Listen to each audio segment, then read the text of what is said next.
और अब बात उन होनहार लड़कियों की जिन्होंने मुश्किल हालातों से लड़ने की कुव्वत दिखाई और देश की सबसे बड़ी परीक्षा सिविल सर्विसेज को पास कर अपना लोहा मनवाया।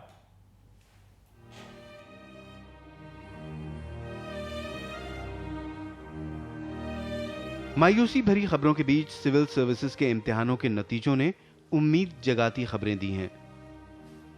इसमें गुजरात के अमरेली की कोमल गणात्रा भी कामयाब रही हैं। कोमल ने आईएएस के इम्तिहान में तब बैठने का फैसला किया जब उसकी शादी एक एनआरआई से हुई और दहेज की मांग न पूरी होने पर 15 दिनों के भीतर उसके पति ने उसे छोड़ दिया। कोमल के परिवार को गहरा सदमा लगा, लेकिन कोमल ने तय किया कि वो सिविल सर्विसेज का इम्तिहान देगी और 5 साल की कड़ी मेहनत के बाद आखिरकार उनका सपना पूरा हो गया। अब उनका इरादा है कि वो अपने पद के जरिए समाज में फैली हुई कुरीतियों से लड़ेंगी। शादी के 15 दिनों बाद मुझे मेरे हस्बैंड जो एनआरआई है वो छोड़ के चले गए। डॉरी हैरेसमेंट में मुझे घर से निकाल दिया गया। उसके बाद सामाजिक परिस्थिति इतनी विकट थी, मैंने सोचा कि मुझे अपने आत्मसम्मान के लिए लड़ना चाहिए, आगे आना चाहिए। तो इसलिए मैंने डिसाइड किया कि अब मैं सिविल सर्वेंट बन के ही रहूँगी।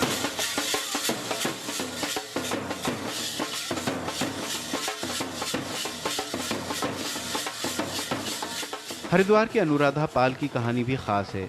इंजीनियरिंग करने के बाद वो चाहती थी कि आईएएस के लिए तैयारी करें, लेकिन उनके पास कोचिंग करने के लिए पैसे नहीं थे। इसलिए उन्होंने पहले इंजीनियरिंग कॉलेज में 3 साल तक पढ़ाने का काम किया। फिर पैसे जोड़कर कोचिंग के लिए दिल्ली आईं। अनुराधा पहली बार में ही सिविल सर्विसेज में बाजी मार ले गई। बेटी की कामयाबी से उनके माँ बाप बेहद खुश हैं और हरिद्वार के उनके गांव औरंगाबाद में जश्न का माहौल है।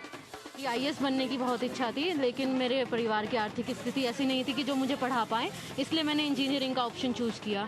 फिर इंजीनियरिंग की पढ़ाई करने के बाद भी मुझे एक स्टेबल जॉब मिल गई थी, लेकिन फिर भी मैंने टीचिंग को प्रेफरेंस दी ताकि मैं पढ़ाई भी कर सकूं और एक अर्निंग भी कर सकूं। फिर मेरा छोटा भाई आईआईटी में आ गया, इसकी पढ़ाई भी मेरे लिए इंपॉर्टेंट थी, तो इसको भी पढ़ाना मेरे लिए ज़रूरी था। तो जब मैं स्टेबल हो गई तब मैंने निर्णय लिया कि मैं दिल्ली जाकर थोड़ी तैयारी करूँ, और दिल्ली जाने के 7-8 महीने में ही मेरा रिजल्ट आ गया है और मैं आईएएस बन पाई हूँ। कोमल और अनुराधा मिसालें हैं कि अगर हिम्मत, हौसले और लगन से काम लिया जाए तो मुश्किल से मुश्किल हालात में भी कामयाबी हासिल की जा सकती है।